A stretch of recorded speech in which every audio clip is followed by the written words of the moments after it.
Hey there, Miss Baby. Hey there, Miss Claire. You looking at something good? Yeah. Hey y'all, it's Renee and I garden in Zone 9B, Panhandle, Florida region, and welcome back to my garden. So this is actually going to be my June garden tour. And tomorrow is my big surgery day. So I feel like the weather's cooperating with me because it's overcast. That always makes the garden look more beautiful. So we're going to be doing this video in two parts. So the first part is going to be a front garden tour, and then we'll do a backyard garden tour as our second part. So let's go ahead and get started. All right, so this is by my front door right over here. And here you can see I have my pink Indian hawthorns, and they are being toppled over by roses and passion flower vine, and we'll probably see some passion flower vine on bloom very shortly, because once you have one, you now have a zillion, because they are rhizome, they spread underground.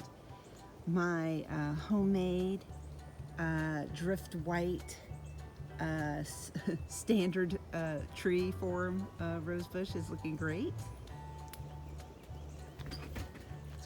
The saucy wine is still looking beautiful. Salvia, just amazing plant. I never thought I could do well with salvia here, but it just looks amazing. We have a couple of At Last roses here, but I have concluded that the At Last and the Senorita, the Proven Winners roses, just don't seem to love my Florida yard very much. However, this Princess Charlene de Monaco is, well, it's taller than me now. It's done blooming, but I'm leaving the long stems because I'll be propagating her probably in the late summer, early fall. The ground dahlias are looking fairly good. There's one over here that doesn't look good, and it's this one here. I'm not sure if it's getting too much water or what exactly, but not so great.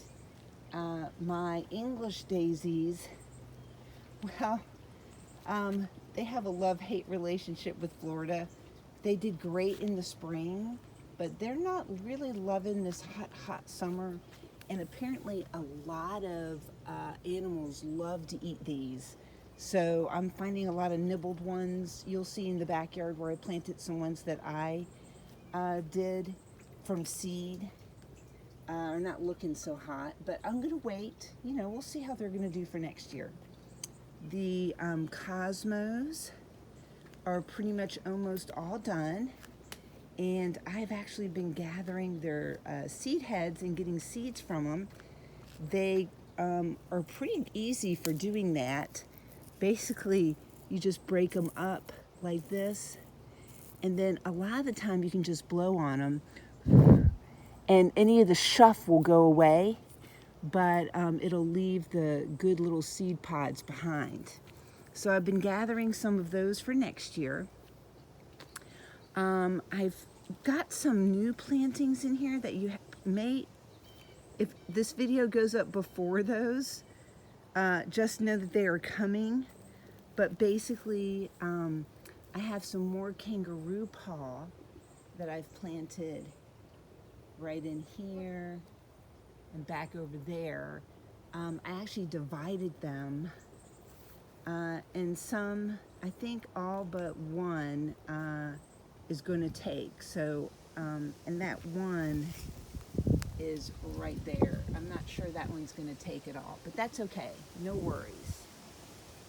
The African daisies, looking a little worse for wear here, but that's okay.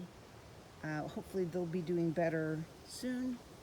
My bluebeard have gone to seed, but I don't mind that. If they propagate, I'll be thrilled if they do that. And then I think these are what called 4 o'clocks. They've done fairly well, but they do have some bug damage on them. but they do not go out of control in my yard. Like I have seen some people say they kind of go crazy. So I think they may be a keeper, and they were really easy to start from seed. All right, so some of my David Austin roses I have had to treat for, let me get over here. I have had to treat for some of the common things like black spot, but they're doing really well, I think. You know, airflow is so important. So getting them a little to thin out at the bottom really helps with the disease element, I think. And I don't mind it if they get really long and leggy. This is their first year in. I'm not going to do much pruning on these. And they have produced. You can see that I have some nice seed pods there. I could take them off, but I'm just going to leave them on. My Cleome or Cleome have all gone into flower, and they're all purples. I couldn't be happier. Preferred color here.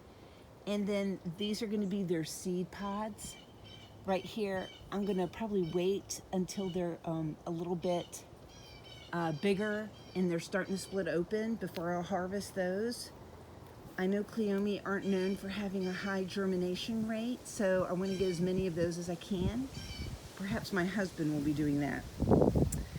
The teddy bear sunflowers are all going to seed, and they're really easy to get to too. Basically, you just take off this outer kind of shuck stuff, like that. And then inside are those seeds, and then you can pull those out, and that's going to be for my next spring planting. Lantana is looking awesome. Again, this lantana does not go out of control, and sometimes it dies during the winter. If it comes back, it just dies down to the ground and then comes back again. So it is not one of these that just goes crazy. All right. My verbena that I grew from seed is still going. I still have some stargazer lilies. They are the last of my Asiatic lilies to bloom. Then over here I have some gomphrena. I have a Veronica. And then this is my California lilac. I also picked up these salvia.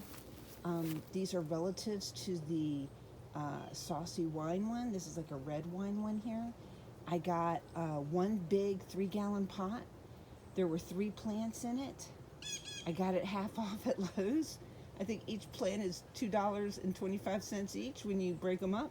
So I can't complain there either. And then the agapanthus are all going to seed. And these are really easy to gather seeds from too. Looks like some of them have already dropped. But if you open these up, there's usually seeds inside. I usually like to find them when they're cracking open though. But I don't really need to worry about these going to seed because they're so easy to propagate through splitting. If you all watched me plant this garden bed here back from October last year, you'll see what I mean about how they just grow. And then these actually bloom much better in full shade. So if you're in my region, hot summers, you definitely want to do that. All right, over here, I do have a butterfly bush here. It's the only candy butterfly bush. It's the lavender that made it in my yard.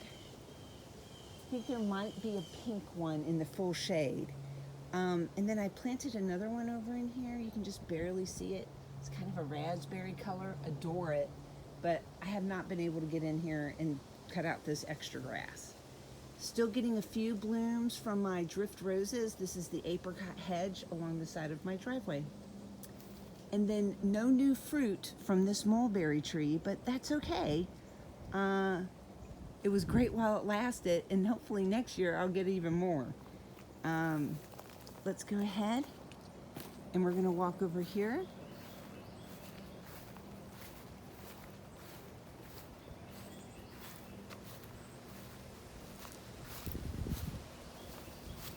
snake. Snake.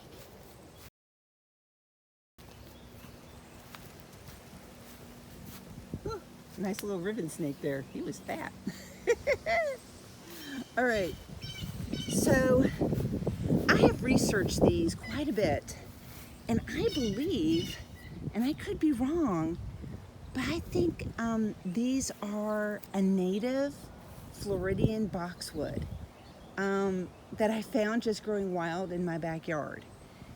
I think that's pretty cool, to be honest with you, that we have a native species and it was growing here. So, you know, I hate to kill anything, and I was clearing out that area a couple of years ago, and I said, I'm just going to dig these up and put them over here, and they've done outstanding.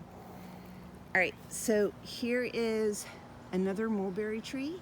We'll see how it does in this location. It is going to get lots of late afternoon sun and dappled sunlight from this drake elm that's there. And then this is a little tiny hydrangea that got nipped. I'm not sure who nipped it down, but I got a flag there now. And I've also encapsulated this, so we know that this area is off limits from the weed eater. Hey there, Miss Claire, you looking for that snake? You missed it, my friend.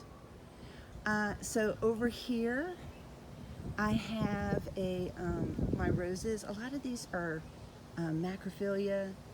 Some of them are like from the Let's Dance series. If you can get your hands on those are extremely reliable hydrangeas here.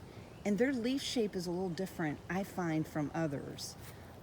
It's a little bit longer and pointier, like this one here, and they propagate super easy. All right, so I had to take down some invasive trees and bushes, and I have my bow staff here in case I ever need one. I was thinking after I'd walk, or after I get my surgery when I'm walking, I might use that. All right, so I'm going to take just a hot minute here and talk to you about my surgery that I had done. I'm about 2 days out from it. MRIs don't show the whole story. My surgery was to implant a cadaver ligament to replace my ACL and to do a meniscus tear. And he said it'll be about an hour to an hour and a half. It ran over 2 hours plus because he found many lateral root tears that he had to go and patch up to. But hey, but now I'm on the road of recovery. The surgeon, my husband, said he could tell that he was really proud of his work. That made me feel really good. One of the nurses said that knee is tight now, so we should be good going forward. It's just going to take me a really long time to get back to gardening, unfortunately. Anyway, a couple rando begonias that actually made it through the winter and come back here, but not too many. All right, so over here at this garden bed, we have some baby hydrangeas that I've propagated. They're looking amazing. I also have some of these IXORAs. I'm not even going to try to pronounce it, but they're came back from the winter. So, and I know as the summer gets longer and hotter, they're going to just get bigger and bigger. And maybe next year they'll be even better. This is a red flowering dogwood. Has never flowered for me, but it's only a couple of years old, so it's got more leaves on it than it's ever had. So we're going to hope that that'll be a showstopper in future years. Here is a Japanese maple Ryusin that I propagated from a tree I have in the back, and it may turn into a ground spreader cover, which is okay with me. Sometimes these do that because they're heavily weeping. This is my princess plant. Just fertilized her. She's looking beautiful already. She's about 3 feet high. She'll be 6 by the time the season's over. And then we have a couple more begonias that have made it through the winter and came back again. More hydrangeas, the Lorope grasses, which are almost 3 feet tall. Some of my crepe myrtles are beginning to bloom, which is nice. All right, and then over here, I have my Centennial kumquat. It has a really nice variegated leaf. And this is one that can make it through our winters in the Panhandle region. Really beautiful tree, if only for the foliage, if variegation is your thing. And as you'll see, I have lots of drift roses in my yard because they do outstanding. Oh, passion flower vine, which is a host vine for the Gulf fritillary, which is why I leave some of it up.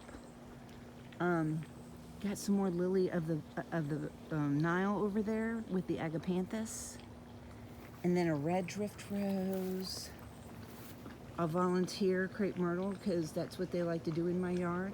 Magnolias, elms, crepe myrtles, you name it. It loves it here. One of my loquats, a red knockout rose that is just massive. It's like 10 feet across, 5 feet high. That one right there is another Japanese maple I have. It's a cut leaf weeper. It was supposed to be Hannah Matoi, but it's not, or if it was, it's reverted. But it's just so pretty, especially when the sun gets on it. It'll bronze up those leaves really nice. We got some cast iron plants, some unwanted wisteria trying to go up my Loropetalum, which is massive and bloomed amazing this year. Hey there, Miss Claire. You wondering what I'm looking at? Yeah. Got some Nandina. I think this one is an Emperor Japanese maple. It's probably about 15 feet tall. And now we're gonna go ahead and just talk about this little baby over here. We have a crab apple. There's a whole story behind this one that you'll get in a future or maybe past episode, depending upon when I air this. But I've kept the tag on it the whole time.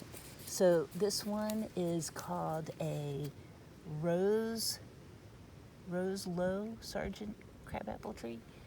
Seems like it was Rose Glow, but I'm not sure. But we're hoping that this location, it will grow well at, but it's probably about 5 years old. I know, I'll explain why it's that size, but yeah, hopefully it'll do better here than it did before. All right, now we are ready to go over here. So let me tell you, we have some catmint here, and I seeded this myself, and it's got some blossoms, really cute. And then over here, I did not do these, but my husband likes to throw out onto the pavement over here catnip, and apparently it just rooted itself from the catnip, which is pretty cool, I think. But we have over here too, these are the Gumpo white azaleas. I actually got a couple of white flowers on it this year, but not too many. Hard to see tiger lily here, Japanese maple, but I have it. That's a juniper that is, I think it's a juniper, it's like 20 years old. I've moved it into different pots. One day I'm going to take it out of the pot because I don't think a plant should live its entire life in a pot, but it probably needs to be pruned, not only for the bonsai effect, but root prune too. This is Red Select, and this is going to be,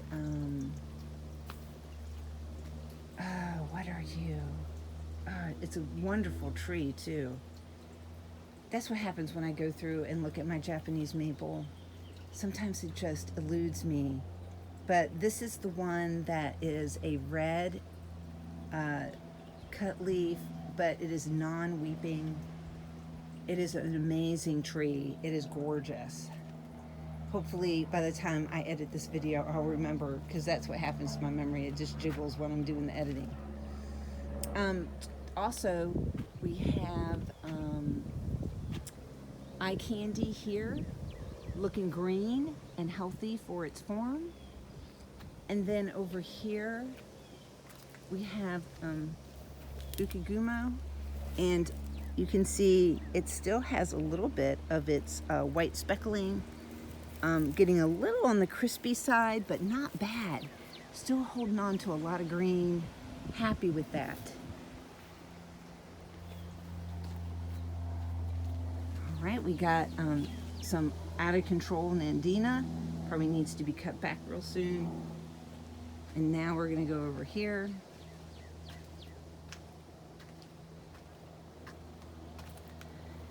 So this is a Rose of Sharon that I got off eBay. It had beautiful purple blossoms, lavender, really pretty. This is the Sugar Tip. Rose of Sharon has some nice variegation. There's a transplanted rose that I had. This is my Pinus strobus. I think it's Falling Waters or something like that. But it is very, very happy. It's putting on a lot of new growth there up at the top. I have several crepe myrtles and fire chiefs in between them that are holding their own. I'm telling you, fire chiefs and me, I love a good thuah, but I don't know if they're gonna make it much longer.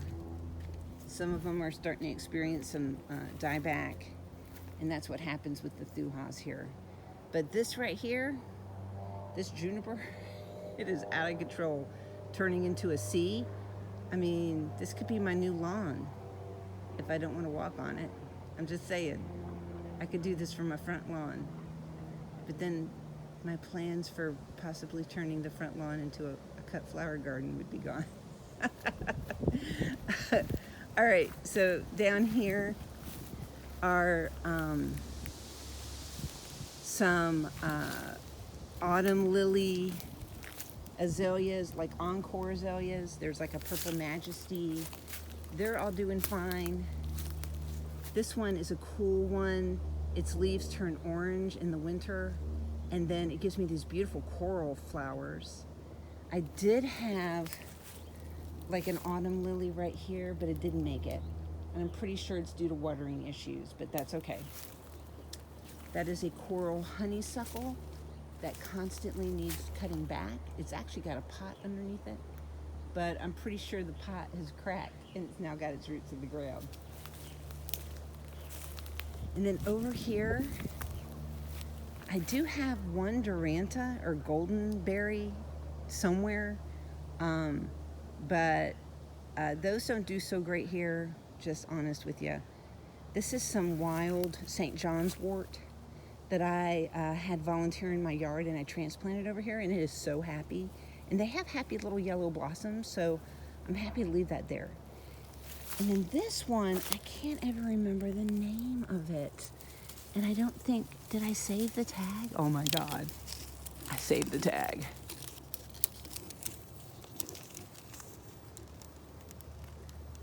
This is an Abella, Edward Gosher. But it seems to do really well. I can't complain.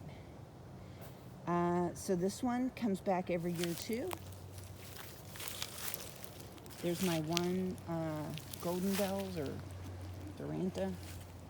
And then here is a white drift rose, which doesn't matter where I put it, dry, wet, sun, shade, maybe not shade. It does well. Here's a goji berry bush that has totally loved my yard since I planted it. You'll see what it looked like initially on the half price rack. It was sad, but it is so happy right now. This is one that has some of the most beautiful pink azalea blossoms on it. And I moved it from my backyard where I didn't think it was getting enough light, and I'm so glad I did because it looks amazing now. All right, so here's my wand flowers that I got for free. It seeded itself in another location and I dug them up. So important to dig those up when they're little though. When they're bigger, it is so hard to do. I have a whole bunch more of coral and peach drift roses in here, surrounded by a perfuma. I'm not sure what the name of my perfuma rose is, but it is a very light pink in the middle there. Does not produce very much. I mean, I know I should get all this grass out, but time is a real big commodity right now.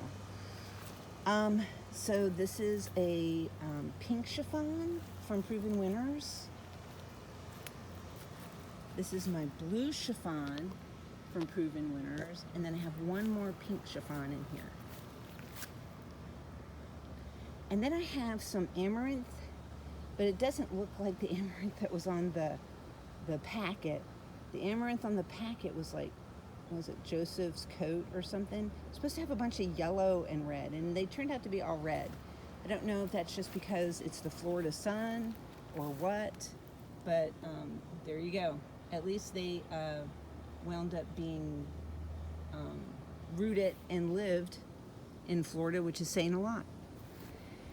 And then I have a whole bunch of camellias and blueberry bushes, but the blueberry bushes have been just about crowded out from the camellia bushes here, and it's really hard for them to get berries on them just because they've just been drowned. And then, let's see here. I was gonna see, here's one. Let's see. I haven't watered these in a while. I don't know if they need to be watered again. Can you all see that? That there is root. So we're gonna close her back up, and this little root ball is going to be cut in the fall and put into pots. And then I think I'm going to try to make a hedge by the road with camellias, which I think is going to be really cool. All right, let's get back over here. We got lots more Nandia. And then these are my 5 chrysanthemums. And they are putting on a lot of new growth, so I cannot complain, and I cannot wait for those to bloom in the fall. But for me, the exciting plant over here is my feverfew. Selma Star, I think is her name, and she looks amazing. Oh my gosh. Definitely will be harvesting seeds from that one this year. This is my Cathedral Bells rose. See, it put out a few roses in the spring, but hopefully maybe in the fall we'll get more. All right, so we're down to my Verbena Dreams hedge here, and I've been harvesting these little seed pods too. These are easy to get to also, but I am going to be saving a lot of these for the sowing for next year. See if we can get them in more parts of my yard. I have a fortnight lily here, some more drift roses. I have an emerald lace Japanese maple that's absolutely massive. It's probably going on close to 15 feet. I got some sweet olives in here, which I just love. Invasive horsetail, do not plant in Florida. My Little John bottle brush has put on a lot of new growth. And then my sunflowers are coming close to their end, but I'm still getting some. So again, with the sunflowers, when I'm gathering the seeds, I'm taking off this outside chuff part here again, and I'm getting to those seeds that are deep down in there. My iceberg rose is phenomenal. Look at how big she is. And I know you all saw me plant her. She didn't have much root left to speak of, but this one is a keeper if you love white roses. Here goes my, I think it's Taiwan Red, IXORA. And then I have a shrimp plant over here, and it's a yellow shrimp, which is really cool. But it doesn't bloom until late summer, early fall. All right, through the garden gate we go. Hey, so that concludes my backyard tour. I hope you enjoyed that with me. And in the next video, you'll see what's going on in the backyard right now. So thank you so much for going along with me on this gardening journey. And I hope you're able to get out and make something beautiful in your world today. And until the next one, bye y'all.